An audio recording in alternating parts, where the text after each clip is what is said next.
My name is Chris Lanuti, and welcome into the EP Podcast, our first ever live broadcast. We had a little bit of a technical difficulty there at the beginning, so I'm sorry if you had to go find the other link, but we are up, we are running, and we are about to start the show. If you want to jump in and talk to us and you're using the Podbean app, all you have to do is click on the guest and call in button right on the app, and you'll be connected to us right through the application. We have a full show for you and a lot to talk about, and that's why we wanted to go live and try this out. This was something we were thinking about doing a little bit further on down the line, but the world has changed a lot really in the last week since we last talked to each other. So let's get on to this show, the EP Podcast, found everywhere podcasts can be found, and always at the EP Podcast. The EP Podcast, heard everywhere podcasts can be found, and always at the eppodcast.com.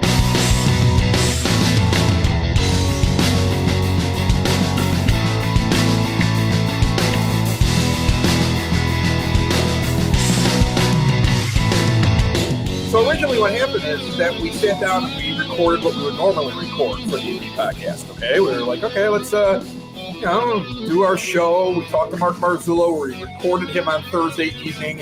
Hannah was down here. We had a couple other guests come in. But really, look at what has happened to the world in the last 3 or 4 days. It's crazy. It's scary. I have 3 kids. There's a lot of questions. I have a 4-year-old that I actually had to take in and have him tested because he had 103 temperature and it wouldn't go away, and he was shown to not have strep throat or the flu, and they had to give him a full battery of tests. I mean, I had to lead him to the door. We had to pull up, and I had to wait in the parking lot to be told it was okay to come in. They met him at the door and put a mask on him. I felt so bad for him. He was crying. The doctors have masks on, the nurses have masks on him, but because of the precautions, they bring him into the room. They do 3 or 4 swabs. He's petrified the entire time. He's got an older brother. He's got an older sister. All they're doing is talking about the coronavirus. And because of that, he was just a disaster. He was like, he's sitting there telling the doctor, I have the coronavirus and I'm going to die, in his little 4-year-old voice. And I think what we're forgetting is how scary this is for our kids. It is just, it freaks him out. My son Dominic has hugged me more in the last 3-4 days than he's ever hugged me. My 14-year-old is moodier than she's ever been. And like I said, my 4-year-old was petrified. And I sat there and had a long conversation with a doctor. We'll probably get into that. We'll talk a little bit about that. We did talk with Mark Marzullo, Village Trustee. I have that all sitting here in front of me. We're going to play everything that we recorded this week. Again, it was recorded on Thursday. So some stuff had already happened. Major League Baseball is shut down, and a lot of the major sporting events and everything like that. The schools hadn't closed yet at this point, but we had an inkling that it was probably going to end up happening. The bars and the restaurants, I was surprised by that today. We'll get into that. I'm happy to talk to anybody on the phone lines about it. We're going to get to that as well. And we're going to play the stuff that we had already put together for the show, but also open things up to you, the listener, if you want to talk. Hey, we're in Evergreen Park here. We're all going through this together. I don't think it's really hit any of us yet. I think because of the fact there isn't a cluster of this in town, it feels silly to some. I think other people are very much boarding up the doors. And I think you probably should be somewhere in the middle there. So we're going to talk about that again. The lines are open. The chat room is open. We have a full show for you today. And I also want to get into one more thing here before we start this thing.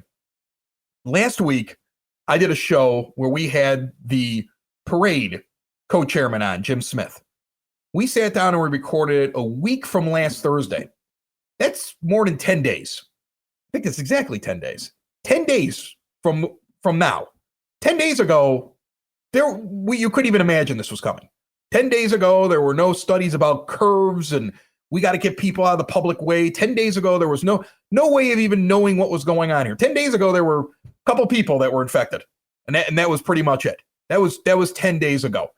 You know, I'm not going to apologize for something that we did 10 days ago, because I would love to have somebody step up and raise their hand and be like, oh yeah, I totally knew this was going to happen 10 days ago.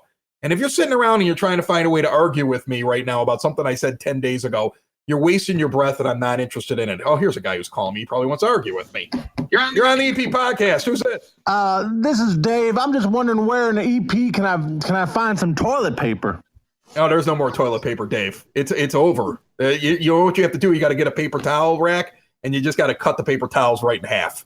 That's too rough. Yeah, I know it's rough. I have a delicate rump as well. How much toilet paper do you have currently in the house? None. You have no toilet paper? At no point do you think you might need toilet paper. Well, my shopping day's tomorrow usually. Shopping day's tomorrow? You probably should have picked another day. Haven't you been watching the news? Yeah, but I went to the stores and none of the stores in Evergreen have any toilet paper. I'm wondering if you knew. You seem to be on the pulse of the community, and maybe you knew of a special place that had some. A special place that has some toilet paper. You know what? I know that the Red Palm was giving it away. Governor Pritzker hasn't shut down the restaurants until tomorrow. On Monday evening when they finish. He didn't shut them down immediately, so Monday evening they shut down. So you can go over there maybe. I know they were go to the Red Palm. They were giving away rolls of toilet paper whenever you bought a fish meal during the fish fry on Friday. So if I don't get any soon, I'm gonna have a brown palm.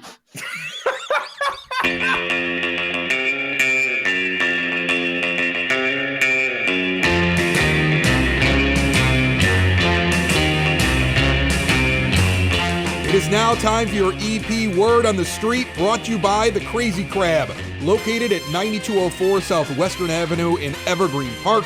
Cajun seafood, including lobster, crab, crawfish, with a full bar, sit down or carry out. Learn more at thecrazycrabchicago.com. Normally for the Word on the Street, we would tell you about all the great events going on in Evergreen Park, but the world has changed a lot, very, very quickly. So unfortunately, we have to tell you about what we're not going to be doing. The Village of Evergreen Park is first recommending that all residents pay water bills online or drop them in an envelope at the Dropbox parking lot of Village Hall, 9418 South Kedzie. The hall will be open though, and they're taking extra measures. Mark Marzullo, Village Trustee, talking about that in moments. The Village Board of Trustees meeting though, scheduled for this Monday, has been canceled and is going to be rescheduled Monday, April the 6th. Here are some other things that have been canceled. Preschool and all activities till further notice. The Easter Happenings event on April the 4th. The Recreation Department dance program. They're hoping the dance show will end up in the summer. Candlelight Theater's The Sound of Music, that's going to be rescheduled for the fall. Youth Department Game Room closed until further notice. Office of Citizen Services has canceled all programs until further notice. May I just say out loud, this sucks. But we're going to get through it. Right here on the EP Podcast. Found everywhere podcasts can be found, and always at theeppodcast.com.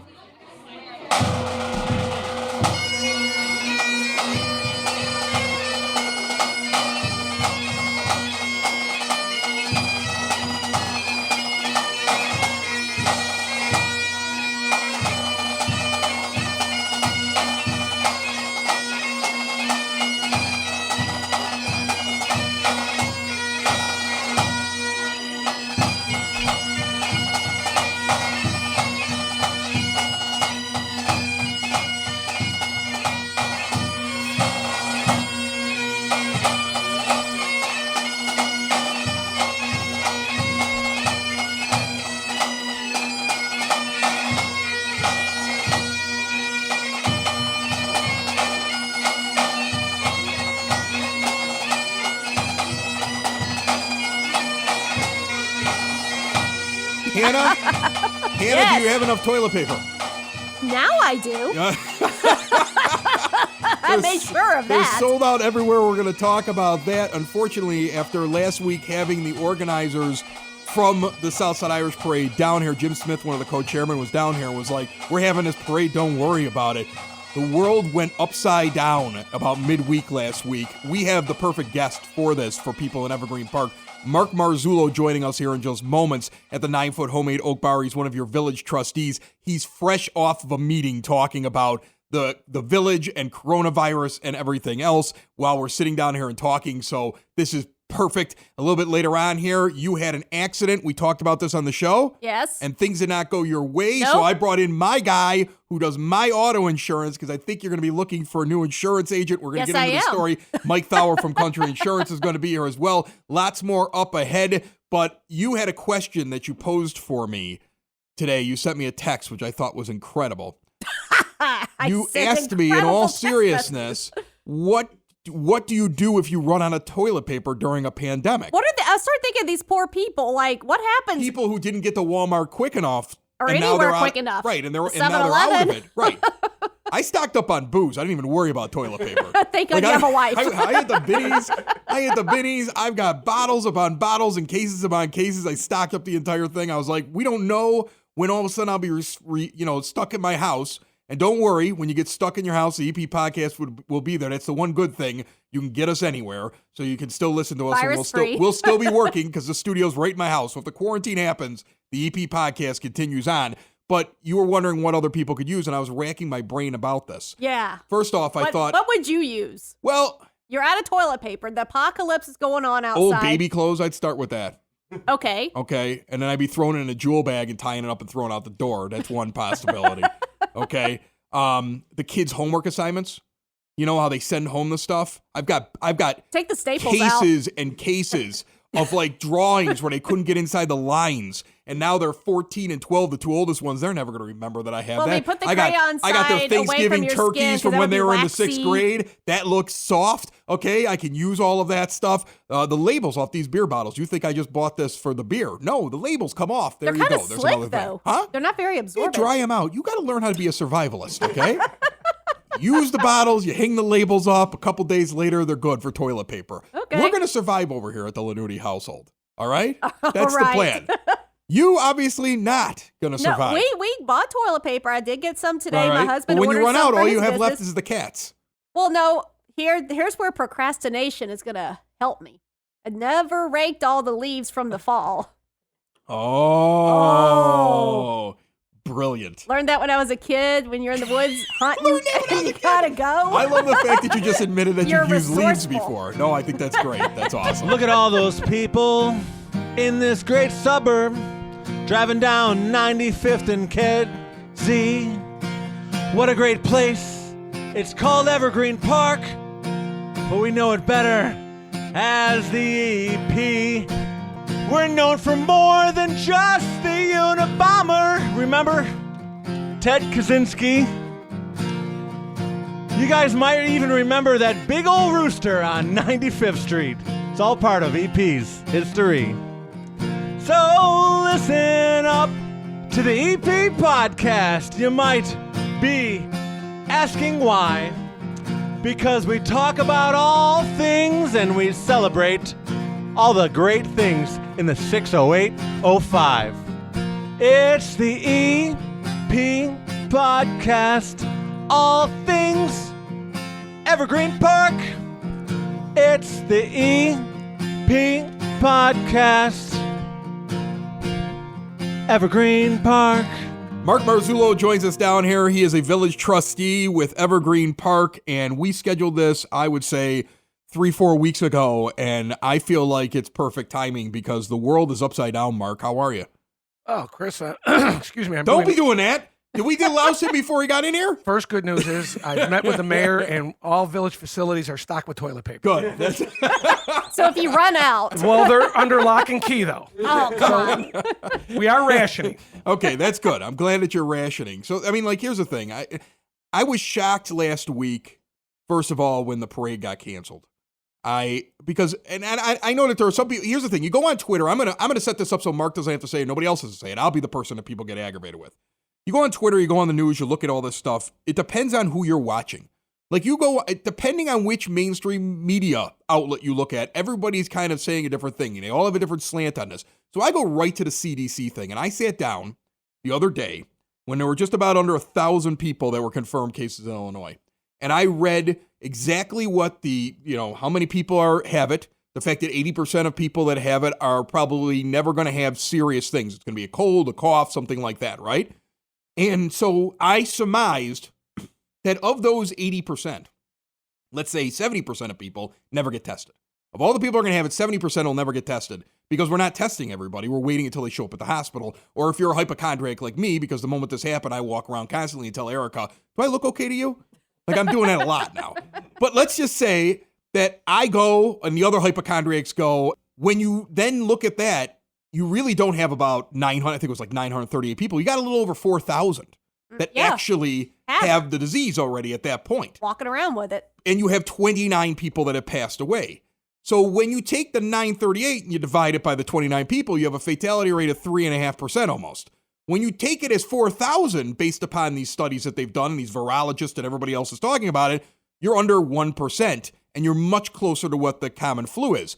I get why, though, at the other part, why all these big things are being canceled, like games and stuff like that, because you don't want it to spike and not have enough rooms for people. Right. Okay, to be able to take care of the people that are the Proactive and not 20% that are going to get really bad, but you could save most of them. So I get that. But it does seem like it just snowballed. One thing got canceled, another thing got canceled, and Major League Baseball is gone, and you're just waiting for the next thing to close. Was that the conversation when you guys sat down, Mark? Wait, this is everything that's going on. Are we supposed to close something? That had to be the first thing that somebody said. Well, what the meeting was today was the mayor and all the department heads would include the chief of police, the fire, building departments. Everybody got together, and we're just taking a look at it as a village. What can we do to be more proactive as a village to combat this? I think you have three. You have a federal level, state level, and a village level. The federal level and state level pretty much take care of everything. Then you have the a village level. For example, one of the things that we thought was prudent today was cancel most of the senior citizen events, seeing that they are the most affected by this disease.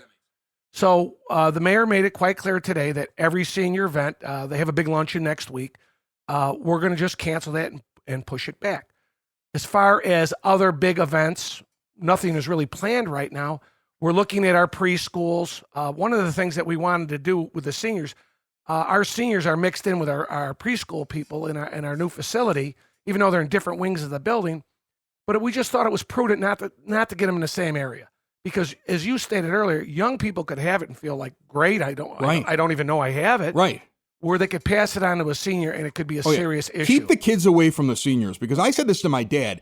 Like right now, this is very serious. It's very scary for some people. It's scarier. He told me, he's like, it's scarier for me than it is for you. But my father, I mean, he's, he's well over 3 decades on the police department, and he saw some horrible things. So I think depending on what kind of things you've seen in your life, he's the kind of guy that's like, death is a part of life. If this is my time, it's my time. That's kind of how he approaches things. Yeah. Not everybody approaches that way, but that's how he approaches it. So he was very honest with me. He's like, I'm not worried about you. I'm not worried about the kids. I'm worried about me and your mother. We'll see what ends up happening. But he actually said on the phone, he's like, right now it's 2020. It's called the coronavirus. 50 years from now in history books, they might call it the toddler flu, because it was the thing where all the little children caught it and gave it to their grandparents and killed them all. And that's what he actually said. So I get why you want to separate the children from the seniors. It's a very serious thing, and that's why I'm glad that we're doing that. And that's what we've done. And the other, we can't close government down. We have our police still have to do their job. The fire department has to do their job.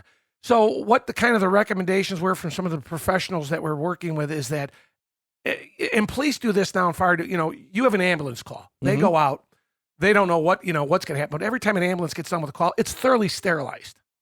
Same with a police car. If there's an incident where the guy may be bleeding or whatever, thoroughly sterilize those police cars. So they're going to take those measures and just push them up where every square inch of the village hall is going to be sterilized every night. They're going to bring a cleaning crew in, wipe everything down, because the public has to come in. Government has to function. Government needs to be there. You can't close your village hall down. You can't close your police down. You can't close your fire down. They have to be there. So we're doing every measure we can to make sure that those people are safe.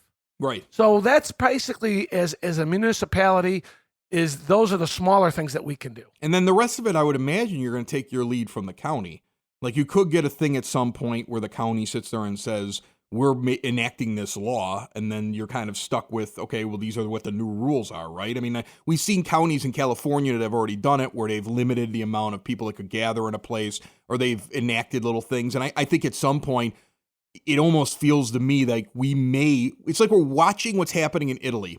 And if it works, you could see the government here say, okay, in hot spots, we're going to tell people stay in their houses for 14 days. Well, my fear is that if the northern part of Cook County is a hot spot, they might just sit there and say Cook County as a whole, and then all of us are sitting inside of a house, and you guys would have to follow the lead of whatever they say, because it would be a county thing, not a village thing. Here's where we're blessed. I've been to Italy. Right. I've seen their medical facilities. Oh, I stayed in one of their hospitals. Horrible. They're terrible. They're horrible. They're the worst. Thank you, Mark. I wasn't even going to bring this up because I thought people would say it bad to me, but I'm going to say it, and then you can go in and tell me your experience. My daughter at 3 years old in Italy, fell off a bed, hit her head, and had what we believe to be a concussion and started throwing up. We went to 2 different supposed hospitals that looked like one of these like rapid care clinics over here. They're dirty when you walk in. Everything's filthy. There's one doctor trying to take care of 100 or 150 people, and they're responsible for like 4 other towns. They have no equipment there, and then they send you on to the nearest city that actually can take care of you.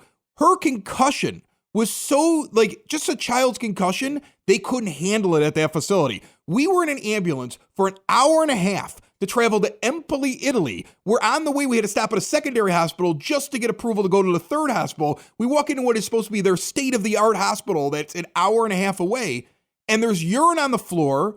I'm sloshing around on the elevator. There's open head wounds everywhere. They don't have any equipment whatsoever. They got weird, like, Mickey Mouse characters that were not actually drawn by Disney, because it was drawn by some Italian guy who thought that's what Mickey Mouse looked like. It was like a house of horrors when I walked on the children's floor, and they have no equipment whatsoever, and you're standing around and everything looks like it's from the 1950s. So that was my experience with it, so that's why I feel like we're better equipped. I'm imagining you had the similar experience. I didn't have a medical issue. When I went over there, I wanted to check it out because I had a medical issue before I went over there. And I went over there, I said, if I got sick, right, and I've got the map on, I said, I got to go to this place over here. So I walked in there and I'm peeking around there. I got in the door and I'm looking around. I go, I'd rather die in the street. Same thing you said. I'd rather it find a smelled gypsy like woman than urine. give me a There's spell. people holding their heads. There's people got foam coming out of their mouth. Yeah. I'm like, get me the hell out of this actually place. rabid people there, Hannah. Oh, my God. They're on the floor. I don't know what it was, but I looked at my wife. wife and said, I'll die in the street Yeah, before in the if street. something happens to me, drag me out of here. That's how I felt, and it was, and so like I'm hoping everything will be much better here because I feel like we have far better facilities, but I do wonder what the next step will be. Like I wasn't even going to go out and grab food, and then last week when they canceled the parade, I actually told Erica, I'm like, this will cascade, because what will happen is nobody wants to be the group that says we're going to keep the doors open. Oh, we're going to have our parade, or our sports league, Major League Baseball, for example, will stay open, but the NBA is going to close. Nobody wants to be the one that gets criticized later. So if one closes, everybody closes. And it was just like a cascade of it. And I saw it coming, and I told her, I'm like, we might get a panic. Like a panic that I don't think is necessary, but we might get one. So before I have to go out and have a fist fight with a neighbor over a loaf of bread, let's go get our food now before it gets crazy. And that was kind of how I felt when I was out last week. And, but I'm not that worried about it in terms of, I feel like overall we're prepared as people, and that we've lowered the amount of things that people can actually get sick at. I still think people should be able to go out and enjoy Evergreen Park. Like that's the thing. The thing that I would hate is if all of a sudden people got so scared they didn't go out and do anything for the next couple of weeks because they're waiting to see what happens. I'm not afraid walking into a restaurant, my kids in the school, whatever. I'm not worried about it yet because we haven't even seen a case that's anywhere near us. You think I'm nuts about that? What is Evergreen Park? I mean, you guys, I'm sure have had conversations about it. I mean, do you feel like business will still be able to continue here? It's more of a mental thing. For example, I went to lunch at Pappy's today. Right. What are you going to do? Well, I wish you would have just used one of my sponsors, but go ahead and use well, somebody that he was the doesn't give me closest any guy. money. Well, it was at that. And and it actually, the thought came in my head, oh, should I go out for lunch? I said, you know what? What it is what it is. Mm-hmm. It's you can't get in a cocoon. We've had many other SARS and MERS, and it seems like every election year there's some disease. It's Isn't just that weird? It's just like really there's a strange. disease every election It's year. really, really strange. But I think the village is prepared. I think the county's prepared. I think the federal government's prepared. I like to see more test kits out there. I think that a lot of people just, you alluded to it earlier that I think I got it. And you want to run into, we're an instant Me Too society. Right. Or instant fix society, I should say. That you want to go into a medical facility, test me and say, okay, I don't have it, good. I can go out and drink tonight. That's what they want. Right. That's exactly right. I also think my one thing that makes me a little afraid is that I feel like there are certain people in this world that will take no caution. Like, and Southsiders are one of them. Like, let's be honest. Yes. I mean, the amount of Southsiders that I've talked to be like, you know what? I'll just switch off of the beer and go to whiskey. Germs will just fall right off. Like like, I kind of feel like we also have that going for us. So, like, if you are hacking in your house and having a problem with your lugs, go get tested first and make sure. I mean, there was some guy got on a JetBlue plane last week, and he had actually been diagnosed with coronavirus, and he decided he was going to travel because he was like, well, I'll just have myself a couple drinks in the plane. Like, don't be that guy. That's all I'm saying, okay? Right, that's the problem with selfish people. I mean, if you're diagnosed with it, well, come on. Stay off in the the plane. Yeah, stay in the house. Put like a quarantine sign out on your door. Exactly. Exactly. But, we're in a society, we live in a wonderful country. You can go where you want, do what you want. Right. You look at, I think that I use it, there's one successful country that has eliminated coronavirus. It's North Korea. First guy that got it got shot in the head. Oh my God, so I guess it's the only way to 100% to eliminate the issue. Well, I like Mark Marzullo. He's over here. He's having a drink at my bar, but I don't want him in charge. I'm not saying that's what I would do. You're a good trustee, Mark, but I don't want you in charge of the response. That's to what the pandemic, North Koreans do. I don't think it's a good response, believe me. But I think we're going to be okay in the long run. The phone lines are now open if you want to jump in here. We are live on the Podbean app. This is the EP Podcast Live. I want to give you a little bit of a heads up as to what we're going to be doing here with the EP Podcast. EP Podcast will be coming out every Monday as per usual. You're going to still get the thing wherever podcasts can be found and always at the eppodcast.com. This actual episode, I believe, is going to end up running an hour. And then what's going to happen is we are going to be live for you on Wednesday evenings, and we are going to be live for you sometime on Friday afternoons. The idea behind this is that if we're all going to end up sitting in our houses most of the time, I don't want to go crazy. I can't just talk to my wife and my kids. The arguments we're already having, and we've only been stuck in a house with each other for a couple of days, are ridiculous. And eventually maybe I'll put them on the microphone as well. But we're going to continue with the podcast and actually add a little bit of value. My original thing that I was going to do was, and you could jump in again. Remember, if you're on the podcast app, just hit the call in button and we'll jump in. We could talk about anything. There's no delay. I can't stop you from saying whatever you're going to say. Try to use your head, but jump in there and talk to us. And I'm happy to talk to anybody that jumps on. But what I was going to say is, originally my plan was to do all these extra shows because I wanted to support the local businesses. There's an interesting thing going on right now. I know Governor Pritzker decided that he was shutting all the bars and the restaurants. And there's some people that are very excited about this and say, hey, if you're upset about this, there's something wrong with you. You're part of the problem. I've already seen that written. And then there are some people that are very upset about it. I know a lot of these guys who own these restaurants and these bars. They don't want anybody to get sick. You're going to hear as this show goes on, we're going to talk to Mike Nix here in a few minutes. I was out at his fish fry. I went and I talked to him while the fish fry was going on. I wanted to get a take of a business person in the area about how they were handling things, because that was Friday night. That was after everything had been canceled. What was he going to do? And I talked to a couple other guys. I talked to Sal over at Unidad. They've been good friends of the show for a long time. I've talked to several of the owners of different businesses around Evergreen Park, not even if they're restaurants, if they're not restaurants or bars, other businesses. And you know what they're most concerned about? If they've taken their house and they've mortgaged it to start that restaurant or to start that business, what will happen if they're closed for several months? Because you may have some vacant buildings in Evergreen when this is all said and done. I get the cautiousness, and look, if the science says close, then close everything. I don't know why we're going to the polls on Tuesday. If the governor's going to end up canceling the ability of guys to go out and make a living, even though I know some of these bar owners took out tables, made space, allowed for people to be separated from each other, set a limit on how many people could come in, we're taking this extremely seriously. If we're just going to arbitrarily say we're going to start closing down businesses and people's livelihoods and things like that, then I want to know what is going to be your excuse on Tuesday at a polling place when there's 400 people lined up and they're all going into a poorly ventilated polling place. Because a lot of us have gone to our polling places before. We know these aren't the cleanest or most ventilated or places where you can separate people from each other. And that's my thing. And this is not a political rant. There's nothing political about this. This is either it's that dangerous, close everything, and let's all bunker down, because I'm ready. We got to hunker down. We got to get in the bunker. That's fine. We'll change the name of the Broadcast Basement On Demand Radio Network to the Broadcast Bunker. But the problem is, if you're going to go and do that and take and hurt livelihoods, you better have a plan to take care of those people when this is all over. instead of just going out and trying to show, well, I'm a leader, so I'm going to make these moves. There should be a plan. There should also be a cancellation, I think, of these polls. I don't know how hard it would be. There are other states that have stopped their primaries on Tuesday. Okay, Georgia stopped theirs. If they really wanted to, they could say, we're going to delay the vote. We're going to send out a mailing to everybody. And then we're going to give everybody 30 days to fill out their card and send it back in the mail. And everybody's absentee. They could do that. And the question is, if it's so scary that we're going to take away livelihoods of local businesses, let's do that too. And that's the only thing that I want to know what's going on. New York's keeping their schools open. I see somebody who jumped on the chat room and they're saying that. You know what the most interesting thing was? When the Catholic schools closed.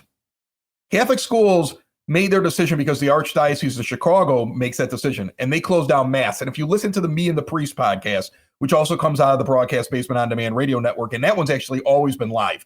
It's live every Wednesday night on that feed. Father Paul Guzman, who's from Most Holy Redeemer, has been one step ahead of this entire thing because he's been telling us about the meetings they were having and what they were going to do if everything got closed down.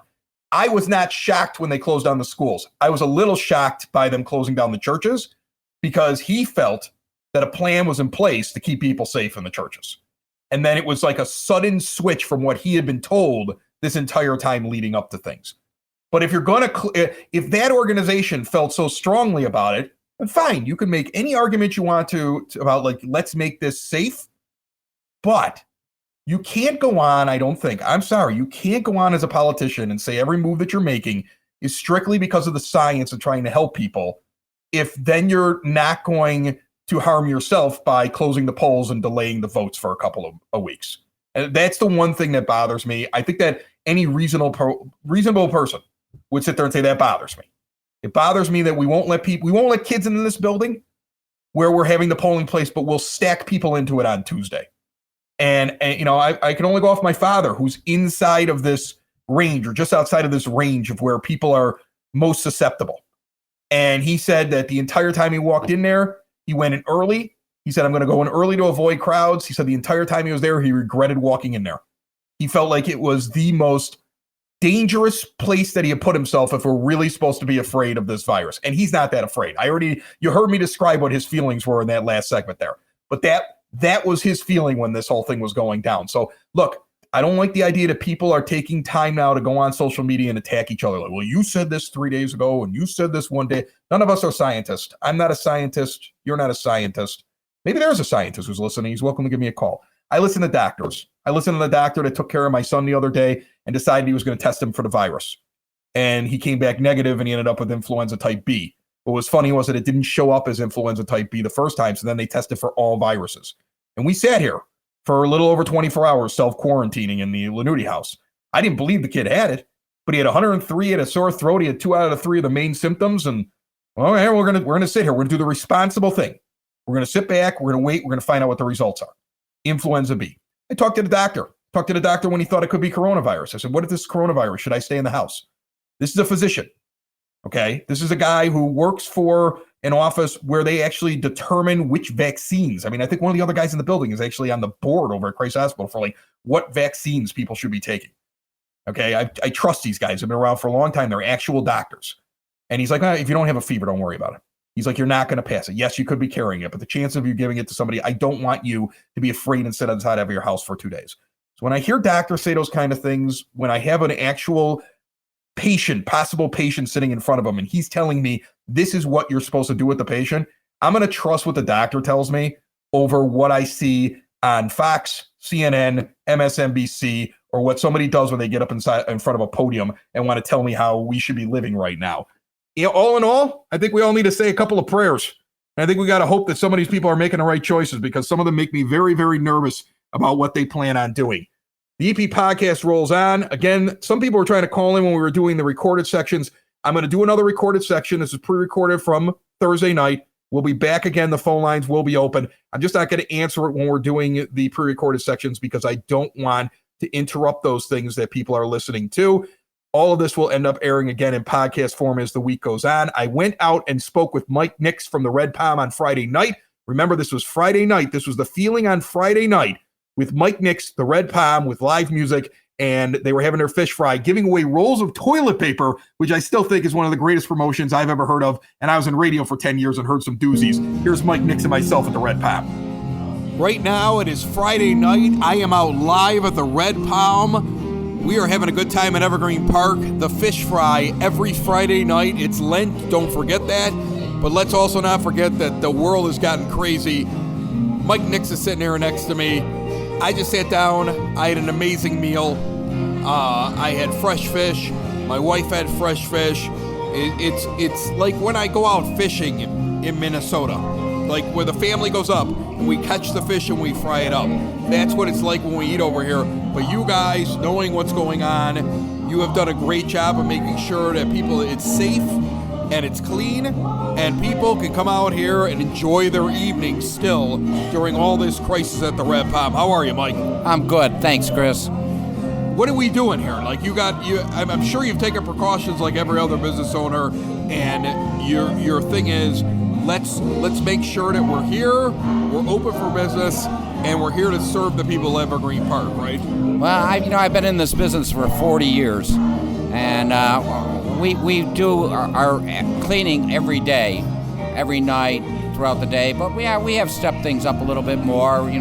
After every customer leaves, we've got sanitizer. We're wiping down tables. We're wiping down chairs. We're wiping down the bottles of ketchup and mustard and everything that is on the table. We are sanitizing everything. We're doing door handles. To come in the door handles are wiped down all the time. So we're doing the best we can, like everybody else. Well, I think the most important thing is that if you're looking to go out to get out of the house, and people are going to want to get out of the house because the kids are now at home. Right. Everybody's at home. Right. So you're going to want to get out. Would you rather go to a place where the food was made in advance, or do you want to go to a place like what you're doing right now? I mean, you do this fish fry. My wife just said that the breading was like having tempura. Oh. Like, it was amazing.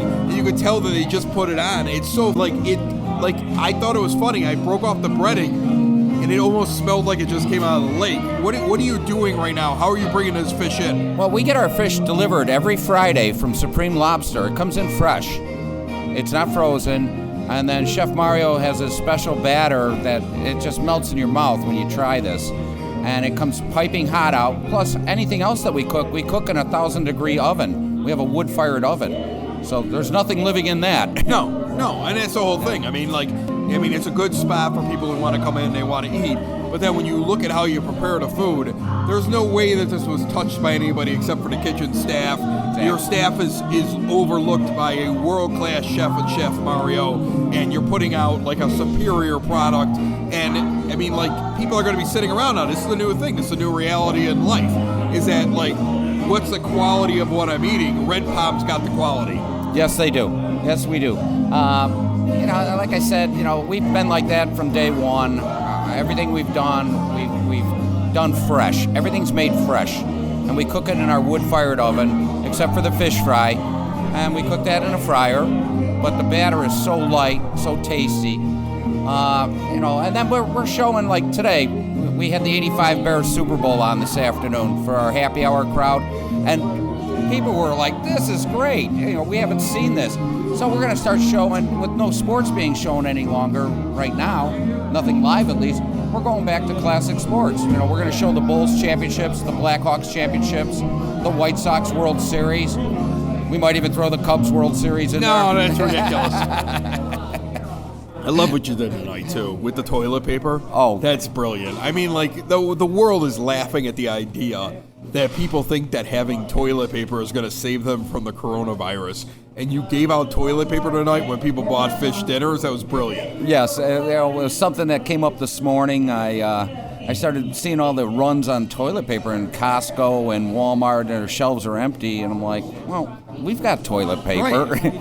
Buy two fish dinners, we'll give you a roll. Yeah, exactly. It's brilliant. It's absolutely brilliant. So the Red We've Palm had a lot of fun with that. I mean, yeah. Everybody that was here tonight, I don't know, I probably gave out 20, 30 rolls of toilet paper tonight for two fish dinners, and everybody was holding their toilet paper rolls up and taking pictures and laughing, and it was so nice to see everybody relax for a little bit. I think that's the thing. I think that people need to relax because right now there's a lot of fear, and this is the kind of place you can walk into and kind of relax for a little bit. And I'll tell you this: the one thing that really separates you from other places on the south side, you don't have capacity where you're going to get shut down. Right, because of what the order is right now. And it's not like you're on top of each other when you show up. You can come over, there's tables are spread out. People get to come in and relax and still live their life and remember what, we're still human beings. Because trust me, if I sit in my house with my children for too long, I'm going to go crazy. Oh. I'll be Jack Nicholson from that movie. Absolutely. The Shining, I'll be him. Honey, I'm home. But we're actually, getting ready to start turtle racing coming up.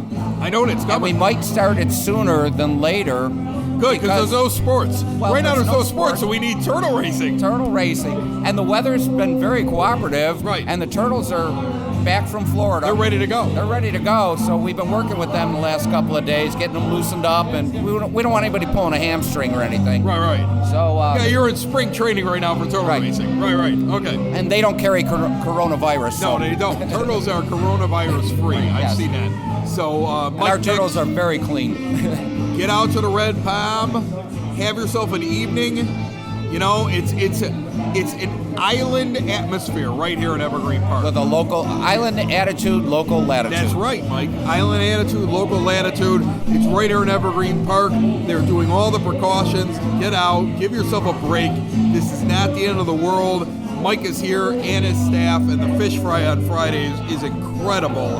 And you can tell by the crowd tonight, people loved it. It was packed. I mean, we were really full. I really had no idea what to expect today. No, you weren't sure. I wasn't sure, and I did the toilet paper thing just to lighten everybody up a little bit. The South Side is not afraid, Mike, and one of those things is they understand they can come over here to the Red Palm. Good to talk to you, my friend. Well, we do have a corned beef special going on. Oh, really? Starting tomorrow, Saturday, Sunday, Monday, Tuesday.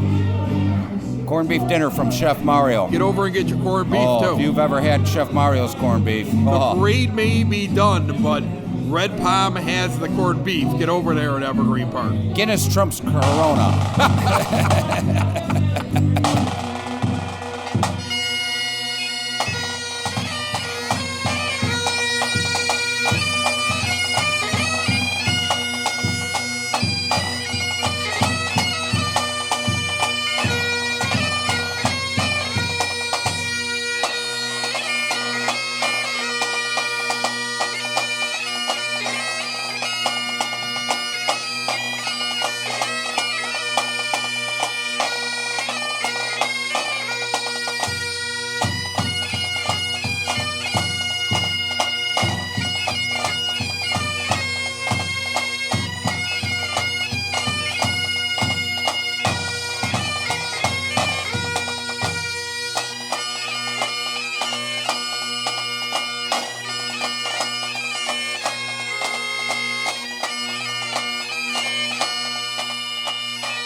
This is Mike Thauer, and he is a wonderful guy, first of all. I met him over at Unidad one night. That's how we struck up our friendship. Also advertises, you'll hear about him all the time here on the EP podcast. He's an insurance guy, right? And so, what kind of insurance do you deal with, Mike? Get up real close, too, because it's... I pretty much deal with all types. The main ones be home auto, commercial insurance, do life insurance. We do investments. I always say we pretty much have a market for almost any need that you have and for your insurance needs. Anything floating through the insurance agency, insurance industry about coronavirus? Like, hey, if they come in, they don't look well, don't insure them? Like, is there something, I'm just kind of curious. Has there been any, inner memo or something like that where insurance companies are saying, okay, because of this is going to happen, or we got to watch this? My company just put out an email telling, explaining to us how they're dealing with the coronavirus. I didn't even read it. We don't have a lot of foot traffic in my office. I mean, we might, and if they're coming up and paying a bill, and they're in their office for 10 feet. You're hiding in the back. You got a can of Lysol. You're spraying. I took the back office for a reason, so I'm the one least likely to. You're get in a survivor. trouble. That's a good thing. Exactly. Jana was in an accident, just recently, and had a different insurance agency than Country Insurance. And she didn't. Now, we talked about this already, so I'm just going to surmise it because she gets excited about this, and it's only a half-hour show. But what happened was she was in a lane, and some guy just drove into her, basically. He just changed lanes right into her, and she got sideswiped. And I told her, get a police report. And she didn't get a police report. And when she submitted it to the insurance, she got found at fault because she should have gotten out of his way when he moved into the lane. Now, that insurance agency was also the other guy's insurance agency. So there was, in my mind, because I've gone through this before, and with the exact same insurance agency, like the exact same one that she had the exact same problem with that, where for some reason, I mean, my wife got hit from behind and flipped over, okay, in an intersection. And everything said that it was the other guy's fault, and the insurance agency tried to say it was hers, and she had to go to court against her own insurance agency to get paid. So please tell me not everybody's like that, because that can't be how normal insurance works, right? Country isn't doing that kind of thing. No, I mean, I know there's insurance laws that some people don't agree with, but I would say if there's a law on insurance you don't agree with, there's a reason. Okay. I forgot the exact number. We had this poster up maybe about 2 or 3 years ago that said like 14 out of the last 15 years we were number one in our like complaint ratio in regards to claims. Yes. Okay. So I always say that's when you need insurance. So if we're the best at it, it makes sense to switch, because the only time you want your insurance, you want to deal with me, is when you have a problem. Yeah, I don't talk to my insurance agents otherwise. Exactly. Like that was funny. Like before I came to you, I actually never talked to my insurance agent except it was time when it was time to renew. Yeah. Except now you and I mean, like we went to a Bears game together. I thought it was hysterical. I was like, Erica's like, what do you do? I'm like, I'm going to a Bear game. She's like, why? She's like, I'm like my insurance guy. He told me he had extra tickets. Like I'm going. I mean, like you're like a neighborhood dude. Yeah. I kind of like that about you. It's like but I mean, you're right. Normally, you don't even talk to your insurance agent. Yeah, my dad's been insured since he was 16 years old, and he's never met his insurance agent. Yeah. Wow. So that's like 50 years of having insurance, and he's never met one of them. Wow. Yeah. That's amazing. I mean, I've told people before, like when we've kind of gone through everything, and I know what their needs are, what they need from me. And the one guy's had everything covered. So I go, I hope I don't see you for a couple of years. I hope I don't talk to you for a long time. He goes, why is that? I go, because if you're calling me, there's a problem. Right. And he goes, yeah, no shit. I'm like, he's like, we'll bleep that. Don't worry about that, Mark. We're going to bleep that one. Okay, so, all right. So one other question I want to ask you, and I'm curious about if this is true. And this happens because we hear about like, natural disasters and stuff, and where too many claims come in. I had an insurance agency a while back that wasn't yours that told me the reason they were able to give me a great rate was because they didn't have a lot of clients. And other insurance agencies were getting destroyed because of all these hurricanes here and this here and this here. So that's why they were able to give lower rates, because these other insurance agencies are paying out claims. And then later on in life, when all of a sudden my rates are going up, they're like, well, remember that conversation we had, Chris? Now we're really popular. Dum, dum, dum, dum, dum, dum. I mean, like that's what they were, and I was like, okay. So is that true? Like, do you see that kind of fluctuation as an insurance agent? I mean, or was that just a line I got? No, fed? actuarially, it's true. I mean, if you have after Katrina, for example, that's right when I started. Like everyone's rates are going up, and I mean that was an insurance-wide excuse for 3 to 4 years. Like Katrina happened. A lot of these newer companies I've seen when they come in, they're gonna throw these great low rates at you, right. And because like they're not. I mean, if they had a bad claim, yeah, they're in trouble. But as long as they can avoid that big one, they'll be fine.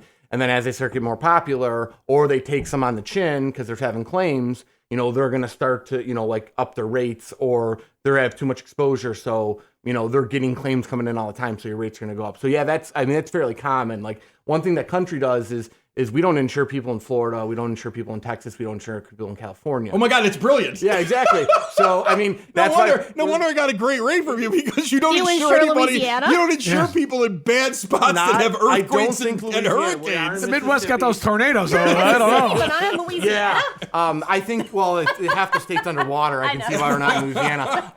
No, but I think that's that's what happens when you're a company founded by farmers. You're very conservative. And Florida is a disaster for insurance, because my in-laws just moved down there, and they were was tripled on something that was half the size of their current condo around here. That's what I think people need to remember. That's the one thing I always thought that was interesting, but I never had an insurance agent that could bring it up, was that your rate doesn't just go up because of you or people in your area. You could be paying for like an earthquake that happened in California, but Country doesn't do that. If you don't insure California. If you don't insure California. That's a smart. Hannah, I think you just found your new guy. What do you think? Where are you at so Hannah could stop by and see you? I'm located at 3923 West 95th Street, so we're just about a block and a half east of Pulaski, right next to Boss Formal. All right, go see Mike Thauer over there at Country Insurance. Are you? I will be. Do you have a mask? Are you ready for this coronavirus? Are you going to stay in your house? Or are you going to go out and live your life, Mike? That's what I want to know. I asked today when there was a rumor that Pritzker was going to cancel school for 3 weeks. I asked the other guys in my office if it was parentally irresponsible for me to plan a vacation when my kid was off for 3 weeks. So, yes, I would be flying. But I guess the biggest issue is the people in Florida I'd go to visit probably have compromised immune systems, so I wouldn't want to bring it to them. Now, this is when you go to the Grand Canyon. Nobody's there, and it's nice and wide open with fresh air. This is a Grand Canyon summer is what this is. Mike, thanks for stopping by. I appreciate it. Thanks for having me. Mark Marzullo continues down here. Did you learn something about insurance? You have your own business, right? You have a business, right? I learned one thing. I'm not going to use Hannah's company ever. I know. That's a no. They got good commercials, but they got bad insurance. And I've dealt with Country in the past. They're great insurance people. They really are. It's a kind of like a family company where there's people to talk to. I get a newsletter. Like I get a thing. Like a bunch of farmers are always on like a. They're really good. They send me a newspaper, and there's like 12 farmers on there, and they're talking about like their crop report, and I'm like, I just thought that was a gag that they was like it was run by farmers. It really is run by farmers, which is incredible to me and really really cool. Okay, so before this whole thing broke out, I had other questions that I was going to end up asking you. Before you walked in here, like there was stuff that I was like, I gotta wait till he gets in here, and I gotta find out what's going on with the village and things like that. So first of all, any new construction projects, things that are going on that have nothing to do with the coronavirus right now in Evergreen Park? Well, because I know they were working on something over on Kedzie, just north of 99th, where it's like a big construction project happening over there. That's correct. That is going to be a dialysis center. Okay. And the company that bought it tore down the first half of the building, and they're in the back part, and they're going to redo it. And from what I've seen of the plans and the prints, it's going to be a really upgrade for the neighborhood. We'll be really happy to see that. We don't get many taxes out of that type of stuff, but we'll get some on the property tax rolls. But it's going to be a good upgrade for the area. Any word on, you brought it up last time that you were here, the possibility of a brewery moving into Evergreen Park? And interestingly enough, we are going to, it's not next week, but the week after that, we are going to have in a local beer brewer. The head brewer over at Open Outcry on Western Avenue is actually an Evergreen Park guy. So they are coming in and he's going to be talking about beer. So I'm sure, it feels like it's one of those things that every brewery knows about, that Evergreen Park is interested in bringing one in. Has there been anything that's happened with that? You know, as we talked about in the past, the mayor was really trying to push the property that the village bought, is the old Lagan's food store on 90th in California. And unfortunately, we took the ball and chain to that, and we're going to probably sell off that property. It just couldn't get the right fit in there. We do have some other property available. Fortunately for Evergreen Park, the property's getting thinner and thinner in a commercial development. So it's that means you got a lot of commercial development, which is a good thing. It's really good. The economy has been great. And as you know, and as I've discussed, the small business people are the backbone not only of Evergreen Park, but of America. So they're prospering in Evergreen Park. The biggest cheerleader we have for business is our mayor. He goes out there and does everything he can to help these guys be successful. And he's still looking. He's got some property in mind. Yeah. And he's still trying to recruit somebody. He helped me out the other day. I'm going to tell a funny story about the mayor because I just thought it was like this the funniest, weirdest thing. So there's a new place over on Western Avenue. I'm going to give them a free plug because we haven't set anything up yet, okay? But we're working on it, by the name of Cousin Subs. And they opened up over on Western. And I walked in. I wasn't even going to go over there. And because I didn't even know when they were opening. I was just going to stop by at some point. I always stop by and be like, hey, I'm from the EP podcast. You ever want to run some commercials? I'll talk to different people, right?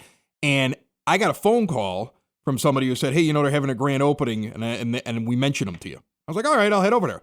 So I go over there, and I come in, I get a submarine sandwich, I sit down, I got some guy who's there, and he's asking me about the podcast, everything like that, and he's looking at my numbers and stuff like that, and in comes the mayor. And he comes walking in, he sits there real quiet, listens to the whole conversation. I know he's over my shoulder, Okay. And as soon as I'm done, I'm like, oh, let me introduce you to the mayor. And he's like, oh, I already met him. And Mayor Sexton stands up, walks over and goes, by the way, Chris here, he's got a great podcast. You should work with him. I mean, he is just like, he always looks out for everybody that's inside of the village. And I remember I was sitting there thinking to myself, like, what other mayor does that? Like, what other person like sits there and goes, hey, you know, you got a business, Chris has a business, you guys should work together. And he's like, he's sitting there eating cheese curds trying to facilitate the whole thing with a Coke in his hand. And I'm like, I love him. He's an amazing guy. I just think it's very interesting. He's just a pro business guy. He understands that, you know, and that came back from the mayor of Acadice, keep the green in Evergreen. Right. You know, everything you spend in our village ends up a little bit of it ends up in our coffers to make our village better. So he understands that, and he is so proactive. Here's a guy that if you're a businessman and you got a problem, where else can you walk in a village hall and say, I need to talk to the mayor, and he pops his head out and go, what can I help you with? Right. Most mayors would be under the desk going, oh, this guy's got trouble. No, the mayor's there to help solve a problem, especially business people. So we're very fortunate in that respect. All right, I got a good one for you. And Okay. then we're going to wrap up the show. But Okay. this is one of the reasons why I called you up, because I was like, I'm going to get Mark Marzullo on. I'm going to ask him this question. Because I've spent a lot of time in the media, and I understand marketing, and I understand advertising. So right around the time the Super Bowl happened, I started noticing that these companies that have 5G started showing a lot of commercials about how, not about the fact, like, come to us for 5G, but 5G is going to change your life for the better. 5G is going to make your ambulances better. 5G is going to make your police better. 5G is good for protecting your family. 5G, 5G, 5G, 5G. And I remember looking over at my wife going, they're trying to make people like 5G before they bring it to where they live. This is what this marketing plan is. And recently, a couple of suburbs tried it out, and it seems like it's very controversial. Okay, and I'm not asking you to tell me what the policy is at Evergreen Park, but I'm just curious if anybody's discussed it, because it sounds like when they bring this into a place, a suburb or something like that, they take a pole and put it like every second or third house down every block.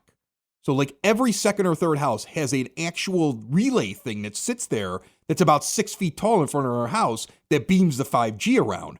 And what happened was, in a couple of the like western suburbs where they tried it out, like people are like protesting over it and stuff like that. And I kind of feel like the companies that are trying to do this are hitting small suburbs first when I look at it, knocking on a door saying, hey, you know, you want to try out 5G? We'll do this, we'll do that, and everything like that. Because if they can get enough people into it, then it'll get like the big market of Chicago around them. Do you know if Evergreen's been approached, and if you guys like looked at like the pluses and minuses of that? Right now, and 5G has been talked about a little bit, but we're not the guys to be the first one to dip our toes in the water. You don't want to be the guinea pigs for this. We're never going to do that. Right. I think our village board, we look back and we sit there and say, all right, we're not going to be the guy to say, hey, let's get it because he promised us A, B, C, and D. That will never happen with us. We will sit back and say, all right, have you done 80% or 50% of this or whatever? And then we'll communicate with you. Have you done tests as to whether or not this thing that's beaming something out? We will talk to other municipalities and find out what their experiences are. Are we getting like a cluster of people saying, I'm getting headaches now all of a sudden? We run a very conservative village, and if it doesn't make sense, we sit in the background and see, let Oak Lawn do it. Let somebody else try it. And then if it's successful, then maybe we'll look into it. If it's not successful, then we can say, good thing we didn't do it. Are you guys keeping an ear on this whole thing with some of these red light cameras? Everything's going haywire with them, and there's all these lawsuits. And I mean, Evergreen Park doesn't seem to be involved in it in any way, but you do. No way, no how. One, Are we? And there's a lot of issues on that red light camera. Thankfully, that we're not involved in any of the nonsense that's going on. I know a few of those characters. I don't know them personally. I know them politically, and I'm like, it's just a bad deal. Here's the thing. If you're going to pull something like that, you're going to get caught eventually. No, there's very few politicians that get away with like doing something dirty and they don't eventually get caught. I mean, the list is long and distinguished of everybody who's been caught. They might get away with it for a while, but they get caught. So it's surprising to me that like people think they can run some sort of a scam and somebody's not going to find them. You're always going to, we've had such a great political run for years. The only issue we ever had was in the 50s. There's I think the Mayor Tanner. Okay. He had his finger in the tills. Interesting. And, See, we're learning something, and- Hannah.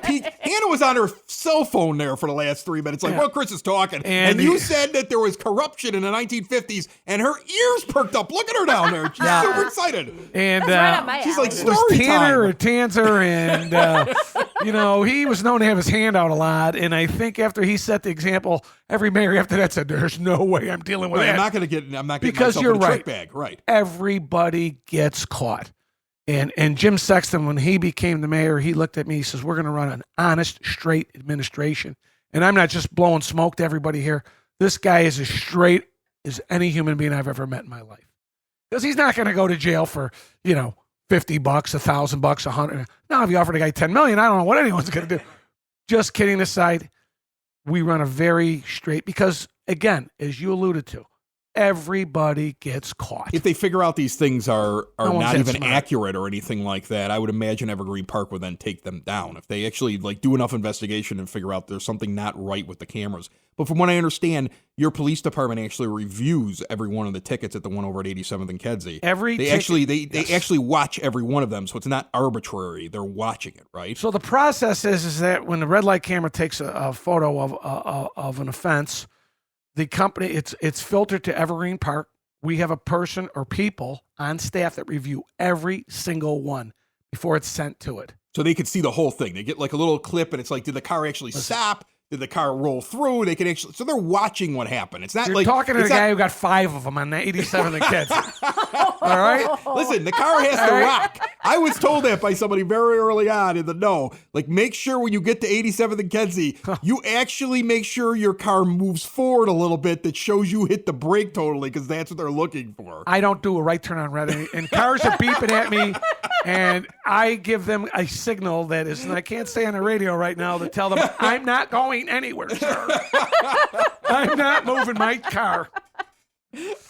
So yeah, I went in and I just, the first time it happened, I went there and go, and I go, send me that video. I got online, I go, oh God. Oh, I love it. I love it. Trustee goes walking in like, this camera's man. broken. I'm Mark Marzullo, blah, blah, blah. And he looks at the video. He's like, yeah, they got me. The first thing as a village official, you have to do it better than everybody. So you can't call up the mayor or anybody and say, hey, I'm a trustee. Oh no, that's the worst thing you can do in this town. Yeah. So I just looked at him. I just said, I can pay this online, click, And I'm I'm done. I want a receipt so Right. nobody says anything to me, Right. and I don't do a right turn on red ever again. I don't care what the sign says.